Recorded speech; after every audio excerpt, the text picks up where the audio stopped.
Hello everyone, यदि आप भी 10वीं कक्षा के स्टूडेंट हैं और आप भी बिहार बोर्ड से संस्कृत का एग्जाम पेपर देने जा रहे हैं तो इस वीडियो को शुरू से लेकर अंत तक जरूर देख लीजिएगा। इस वीडियो में हम आप सभी को बताने जा रहे हैं 10वीं कक्षा के संस्कृत में पूछे जाने वाले 1 से लेकर 100 तक का ऐसा इंपोर्टेंट भी ऑब्जेक्टिव क्वेश्चन का सोल्यूशन जो कि आपके मैट्रिक के बोर्ड परीक्षा में 100% पूछे जाएंगे। तो चलिए फ्रेंड्स, बिना समय गवाए पहला क्वेश्चन का आंसर देख लेते हैं। दोस्तों, पहला क्वेश्चन का सोल्यूशन देखने से पहले वीडियो को लाइक नहीं करेंगे तो जल्दी से वीडियो को लाइक करने के साथ चैनल पर नए होंगे तो चैनल को सब्सक्राइब कर लीजिए ताकि ऐसे ही आने वाली हर 10वीं कक्षा का वीडियो आप सभी को मिल सके और आप हमारे द्वारा बनाए गए तमाम वीआई क्वेश्चन का वीडियो सबसे पहले देख सके। तो चलिए फ्रेंड्स, बिना समय गवाए आज का पहला सवाल क्वेश्चन नंबर 1 को देख लेते हैं। दोस्तों, जैसा कि आप सभी मोबाइल स्क्रीन पे आज के पहला सवाल क्वेश्चन नंबर 1 को देख पा रहे हैं। पहला सवाल कहता है कि उपनिषद कस्य महिमा प्रधानत्य ज्ञते, यानी उपनिषद किसकी महिमा का प्रधानत्य के बारे में गाई जाती है। पहला उसमें दिया गया स्वविशेषस्य परम पुरुषस्य देव पुरुषस्य और ऑप्शन डी में दिया गया परम पुरुषस्य। तो आप सभी को बता दें कि हमारा वीडियो सीरीज का पहला क्वेश्चन का जवाब आप सभी को वीडियो के नीचे जाकर कमेंट बॉक्स में इसका सही जवाब लिखना होता है। तो क्वेश्चन नंबर 1 का क्या सही जवाब होगा, आप जल्दी से वीडियो के लिए चले जाइए और कमेंट बॉक्स में जाकर क्वेश्चन नंबर 1 का सही जवाब लिख सकते हैं।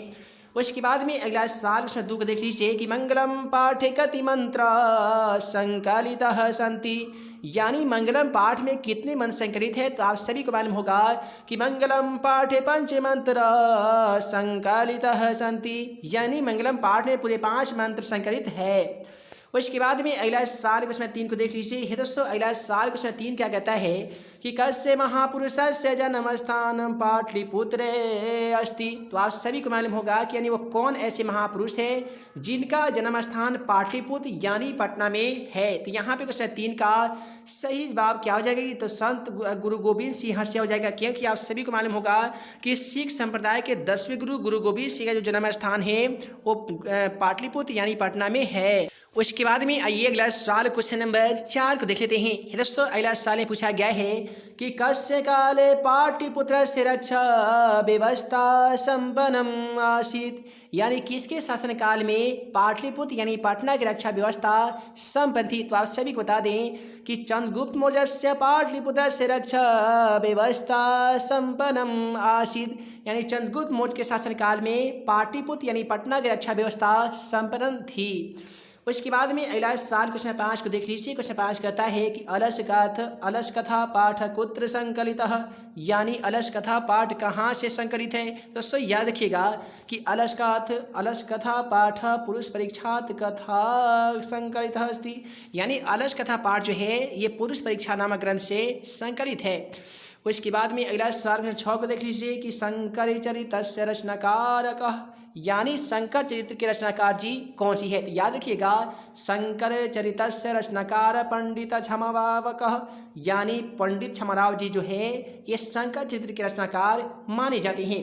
आइए अगला सवाल कहता है कि अर्थवेद कति ऋषिका आसन, यानी अर्थवेद में कितने ऋषिकाओं का आसन है। तो आप सभी को मालूम होगा कि यदि आप संस्कृत साहित्य लिखा पाठ को पढ़ेंगे तो इसमें बताया गया है कि अर्थवेद में 5 ऋषिकाओं का आसन है। यथा यमी अपाला उर्वशी वगम भिरणी, ये सब है 5 ऋषिकाओं का वर्णन जिसका अर्थवेद में मिलता है। अगला सवाल क्वेश्चन नंबर 8 को देख लीजिए। क्वेश्चन 8 कहता है कि भारतस्य शोभया के प्रसन्न भवन्ति, यानी भारत की शोभा देखकर कौन प्रसन्न हो जाते हैं। तो आप सभी को बता दें ये क्वेश्चन भारत महिमा पाठ से लिया गया है और उसमें साफ साफ शब्दों में बताया गया है भारतस्य शोभया ईश्वरः प्रसन्न भवन्ति, यानी भारत की शोभा को देखकर स्वयं ईश्वर यानी भगवान प्रसन्न हो जाते हैं। उसके बाद में अगला सवाल 9 को देखिए कि भारतीय धरा कै सेवितः, यानी भारत की धरा किससे सेवित है। तो यदि आप भारत में पाठ को पढ़ेंगे तो इसे बताया गया है भारतीय धरा सागरई पर्वतई निर्झरई सेवितः, यानी भारत की जो धरा है वो सागर और पर्वत सभी से सेवित है। अगला सवाल कहता है कि परा शब्द से अर्थ किम अस्ति, यानी परा शब्द का क्या अर्थ होता है। तो यहाँ पे क्वेश्चन 10 का राइट आंसर डी हो जाएगा जी, श्रेष्ठ होता है। अगला सवाल क्वेश्चन 11 को देखिए कि भारतीय संस्कारः पाठे भारतस्य किम रचति, यानी भारतीय संस्कार जो पाठ है ये भारतस्य किम रचति, यानी भारत के क्या चीज़ के बारे में रचना की गई है। तो क्वेश्चन 11 का राइट आंसर ऑप्शन बी हो जाएगा जी, व्यक्तित्व, यानी व्यक्तित्व के बारे में रचना की गई है। अगला सवाल क्वेश्चन 12 को देखिए कि विदुर नीति कस्य रचना अस्ति, यानी विदुर नीति की रचना कौन सी है। तो यहाँ पे क्वेश्चन 12 का राइट आंसर ऑप्शन बी हो जाएगा जी, महात्मा विदुरस्य विदुर नीति कस्य रचना अस्ति। अगला सवाल कहता है कि विदुर नीति संकलितः पाठस्य नाम किमस्ति, यानी विदुर नीति के द्वारा जो संकलित पाठ आपके पुस्तक में जो पाठ बताया गया है उसका क्या नाम है। तो आप सभी को मालूम होगा कि नीति श्लोका पाठ के लेखक विदुर नीति जी हैं। यही पाठ है आपके पाठ्य पुस्तक में जो विदुर नीति के द्वारा संकलित है। अगला सवाल कहता है कि करवीर कथा समाजे कस्य पुरुषस्य कथा वर्तते। तो दोस्तों याद रखिएगा, करवीर कथा समाजे दलितस्य पुरुषस्य कथा वर्तते, यानी करवीर कथा जो है वो समाज के एक दलित पुरुष की कथा बताई गई है। चलिए अगला सवाल क्वेश्चन 15 को देख लेते हैं। स्वामी दयानंद कह, यानी स्वामी दयानंद सरस्वती कौन थे। तो याद रखिएगा कि आज समाजस्य संस्थापकः स्वामी दयानंद सरस्वती भवन्ति। अगला सवाल कहता है समाजस्य शिक्षकायः उद्धारकः, यानी समाज में शिक्षा का उद्धारक किसे माना जाता है। तो याद रखिएगा क्वेश्चन का राइट आंसर ये हो जाएगा जी, स्वामी दयानंद सरस्वती को ही माना जाता है। अगला सवाल कहता है मंदाकिनी वर्णम पाठस्य रचनाकार अस्ति, यानी मंदाकिनी वर्णम पाठ के रचनाकार कौन है। तो याद रखिएगा मंदाकिनी वर्णम पाठस्य महावाल्मीकि रचना अस्ति, यानी महर्षि वाल्मीकि के द्वारा ही मंदाकिनी वर्णम की रचना की गई है। चलिए अगला सवाल कहता है रामायणम ग्रंथस्य रचनाकार अस्ति। तो याद रखिएगा रामायणम वाल्मीकि रचनाकार अस्ति, यानी रामायण ग्रंथ के रचनाकार महर्षि वाल्मीकि जी है। अगला सवाल कहता है कि मंदाकिनीघम के अवगाहन्ते। तो याद रखिएगा मंदाकिनीघम के अवगाहन्ते, तो ऋषिया अवगाहन्ते, यानी मंदाकिनी में कौन कौन से स्नान करते हैं। तो ऋषि लोग स्नान करते हैं। अगला सवाल कहता है मुनियः कम उपतिष्ठन्ते। तो यहाँ पे क्वेश्चन 20 का राइट आंसर ऑप्शन डी हो जाएगा, मुनियम आदित्यम उपतिष्ठन्ते। अगला सवाल कहता है जी कि व्याघ्रपति कथाया रचनाकार अस्ति, यानी व्याघ्रपति के रचनाकार कौन है। तो आप सभी को बता दें कि व्याघ्रपति कथाया रचनाकारः नारायण पंडितः अस्ति। अगला सवाल कहता है व्याघ्रपति कथा कस्मात् ग्रंथात् उद्धृता अस्ति, यानी व्याघ्रपति कथा जो है ये किस ग्रंथ से उद्धृत है। तो याद रखिएगा व्याघ्रपति कथा ही हितोपदेश कस्मात् ग्रंथात् उद्धृत अस्ति, यानी व्याघ्रपति कथा जो है वो हितोपदेश से उद्धृत है। अगला सवाल कहता है कि व्याघ्रपति कथाया कस्मात् खंडात् संकलितः, यानी व्याघ्रपति कथा किस खंड से संकलित है। तो याद रखिएगा व्याघ्रपति कथा मित्रलाभ नामक खंडात् संकलितः, यानी व्याघ्रपति कथा जो है ये मित्रलाभ नामक खंडात से संकलित है। अगला सवाल व्याकरण खंड से लिया गया है और सवाल में हमसे क्या पूछा गया है कि देव प्लस आलयः के योग से कौन सा शब्द बनेगा। तो याद रखिएगा देव प्लस आलयः से देवालयः बनता है ना जी। क्वेश्चन का राइट आंसर बी हो जाएगा। अगला सवाल कहता है काल पर्याप्त का क्षयम भवति, काल पर्याप्त कयम क्षयम भवति। तो यहाँ पे क्वेश्चन 25 का राइट आंसर ऑप्शन ई हो जाएगा, काल पर्याप्त शिक्षा क्षयम भवति। अगला सवाल कहता है कर्णभार नाटकम कस्य रचना अस्ति, यानी कर्णभार नाटक किसके द्वारा रचित है। तो यहाँ पे 26 का राइट आंसर ऑप्शन ए हो जाएगा, कर्णभारम नाटकम भासस्य रचना अस्ति, यानी कर्णभार नाटक जो है ये महर्षि भास के द्वारा लिखी गई है। क्रिया बिना किम भारः, क्रिया के बिना कौन ज्ञान के भार के समान है। तो आप सभी को मालूम होगा कि नीति श्लोका पाठ में बताया गया है कि क्रिया बिना ज्ञानम भारः, यानी क्रिया बिना ज्ञान के भार के जो है समान है। अनेकेषु राज्येषु परस्परम किम परिचालितः, यानी अनेक राज्यों में लगातार क्या प्रचलित है। तो आप सभी को विश्व शांति पाठ में बताया गया है अनेकेषु राज्येषु परस्परम शीत युद्धम प्रचलितः, यानी अनेक राज्यों में लगातार शीत युद्ध प्रचलित है। तो क्वेश्चन का सही जवाब ऑप्शन ए हो जाएगा शीत युद्धम, यानी शीत युद्ध।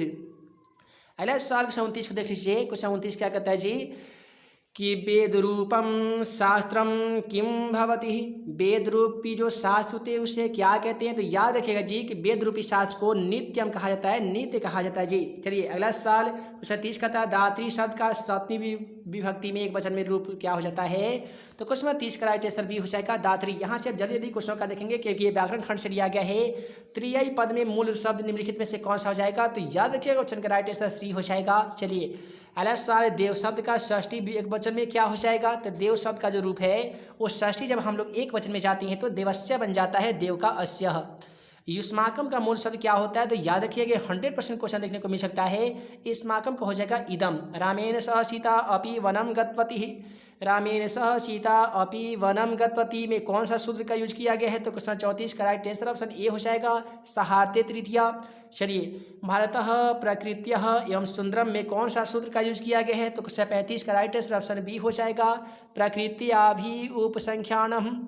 जटाभि स तपस जायते में कौन सा सूत्र का यूज किया गया है? जटाभि स तपस जायते में कौन सा सूत्र का यूज किया गया है? तो क्वेश्चन का राइट आंसर इत्यम भूत लक्षणे हो जाएगा जी। देखिए, उद्गम में कौन सा उपसर्ग लगा है? तो उद्गम में आप सभी को उपसर्ग बताना है, तो उत हो जाएगा जी। क्वेश्चन 37 का राइट आंसर क्या होगा? तो ऑप्शन ई हो जाएगा। चलिए, अनुभव में कौन सा उपसर्ग लगा है? तो अनु हो जाएगा, राइट आंसर सी हो जाएगा। और दूर उपसर्ग से कौन सा शब्द बना है? तो दूर उपसर्ग से दुष्कर बनता है ना जी। क्वेश्चन का राइट आंसर दुष्कर, देखिए यहाँ पे 39 का राइट आंसर दुष्कर नहीं, दुस्वप्न हो जाएगा। चलिए, आस्था प्लस कत्वा से कौन सा शब्द बनेगा? तो आस्था प्लस कत्वा के मेल से बना शब्द आस्थायित्व हो जाएगा, है ना जी। राइट आंसर बी होगा।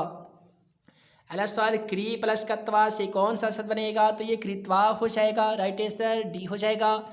दृश प्लस कत्वा से दृष्टवा बनता है ना जी, राइट आंसर सी हो जाएगा। चलिए, गम प्लस कत्वा से कौन सा शब्द बनेगा? तो क्वेश्चन 43 का राइट आंसर ऑप्शन बी हो जाएगा, गतवा। उसके बाद में कहता है भानु प्लस उदयः का सही संधि विच्छेद भानुदय होता है। लघु प्लस उर्मी का सही संधि विच्छेद क्या होता है? तो लघुर्मी होता है। वसु प्लस उत्सवः का सही संधि विच्छेद क्या होता है? तो वधुत्सवः हो जाएगा। चलिए, उसके बाद में आइए हम लोग अगला सवाल क्वेश्चन नंबर 46 को देख लेते हैं। 47 को देख लेते हैं।